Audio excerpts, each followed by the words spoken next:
First of all, I was told my job was mainly to answer your questions, so I hope that's still mainly my job. But I do work on fungal vaccines. I also work on ways to boost the immune system. A lot of it is basic research that hasn't yet, what we call preclinical research that hasn't yet reached the clinic and been tested in patients. I'm also a practicing physician, infectious disease physician over the other side of the pond in Massachusetts, at the University of Massachusetts, and I work on mostly with patients who are immunocompromised because they have transplants or have leukemia, diseases like that. So it may be a little different from the types of, I'm assuming, more chronic diseases that many of you have. In terms of fungal vaccines, there's a lot of interesting work on that, a lot of work that shows that at least in animal models, and when I say animal, I'm talking non-human animals because we're all animals also. But in terms of animal models, there's a lot of different vaccines that can protect non-human animals. But as we all know, humans are, there's differences. Our immune systems are different. We evolved from mice about 65 million years ago, so there's a lot of differences. But one of the most important differences is that in a laboratory, animals are kept in cages with filters on it and aren't really exposed to that much fungi, whereas we're constantly being exposed to Aspergillosis and other molds from the time that we're very, essentially as soon as we come out of the birth canal, we're breathing in molds and we're exposed. So if we're going to develop a vaccine, we have to develop a vaccine that will take that into account. And if we're going to have a vaccine for people who are infected already, what we really need to do is figure out ways of changing the nature of the immune system. Some people have too much of an allergic response, so can we change that response? Can we get that response toward one that's more of a protective response, a response that kills the fungus instead of has this abnormal reaction to the fungus? So that's sort of in general terms what I do when I'm in the lab, or one of the things I do when I'm in the lab, but I'd be happy to try to answer any questions. I know this is probably the most appealing part, at least when I'm at when I go to a talk, the first thing I look at is, break, and then I'm like looking at my watch and saying, hey, my mind's supposed to be on break now, and it has to pay attention, but I'm here and I'm happy to answer any questions that people might have.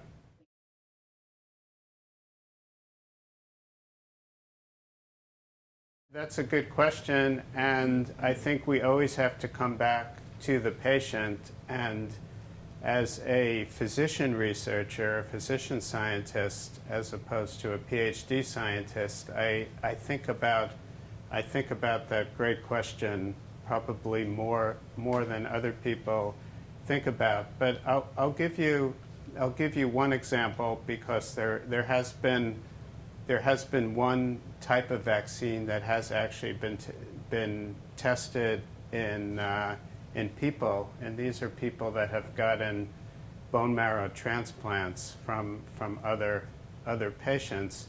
And what was shown was that proteins that protect the mice can also be used in humans. So if you get a bone marrow transplant from another person, that person has presumably a normal immune system, and the person who gets the bone marrow transplant usually has something like leukemia, and their immune system is very suppressed. So you can actually take the immune cells from the donor, stimulate those immune cells, and then give them to the recipient. And that's actually been done and has shown to was shown to be helpful. The mortality rate was reduced in those patients who had aspergillosis by about 50%. And it went from almost 100%, 10 out of 11 people died, to down to less than 50%. So there are approaches, and those types of approaches are trying to be perfected. Now, this is just a small patient population, but it shows that there is promise in that sort of approach. And some value in it. I think so. Of course, I'm biased because that's the kind of stuff that I do.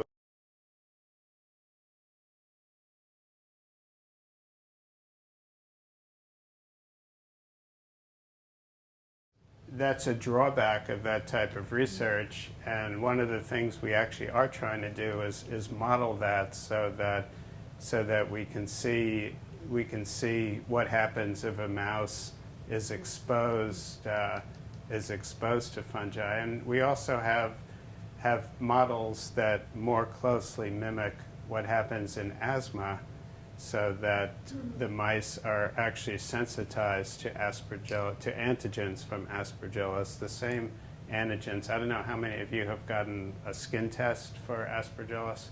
Well, we use those same antigens, and you can sensitize a mouse to those antigens, and then if the mouse is exposed to Aspergillus, they get asthma just like people get asthma. So we do our best to model things, but it's not, I'd be a fool if I stood up there and I said a mouse is a human or a human is a mouse. I don't want to offend the mice either.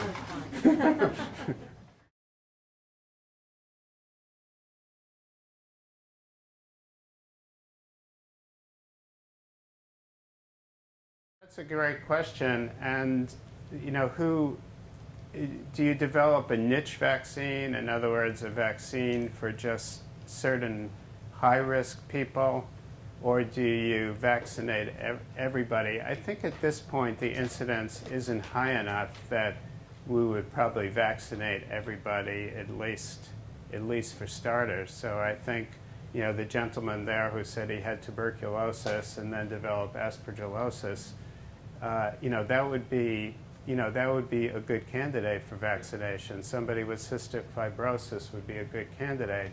Somebody who's going to get, let's say is on a waiting list for a lung transplant or a kidney transplant, you're going to get immunosuppression after the transplant, and at that point you're going to be at high risk for Aspergillus. So I think that would be, that person would be a good candidate. How far are you away from this? I'd like to say we're close, but the reality is that there's still a lot of work to do.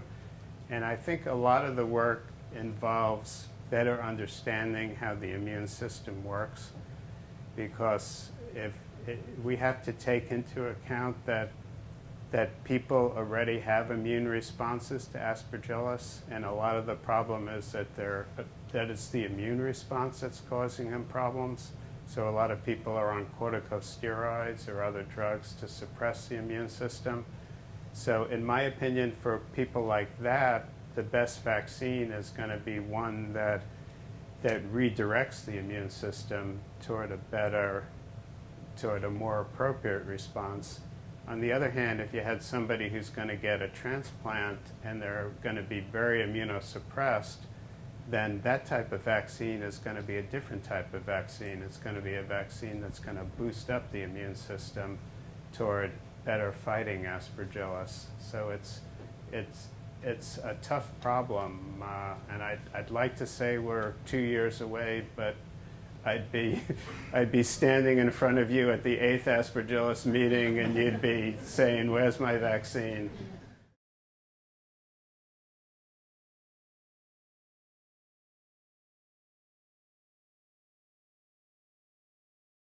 So, for a flu vaccine, you have to get a flu shot every year because the antigens in the flu change every year. So every year the flu strain is different. For Aspergillus, at least, most Aspergillus isolates are the same. So in that regard, I don't think we would have to give different vaccines all the time. But I think the key is going to be, number one, identifying the right antigens, and fortunately work by a lot of other people, including, I think Dr. Agarwal has talked with you, but he was one of the people who also discovered some of these antigens.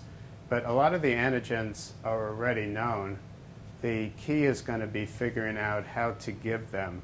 So when we give a vaccine, in addition to giving antigens, so antigens are things that the immune system reacts to, we give them with things called adjuvants, which direct the immune response. It tells the immune system to mount an immune response to the antigen. And different types of adjuvants will give you different types of immune responses. So I think that the key is going to be figuring out the right adjuvants, and that's one of the things that we're working on. So if you have too much of an allergic response to an antigen, maybe we can redirect that response. You're still going to have a response to the antigen, but the response is going to be a better response, a more appropriate response.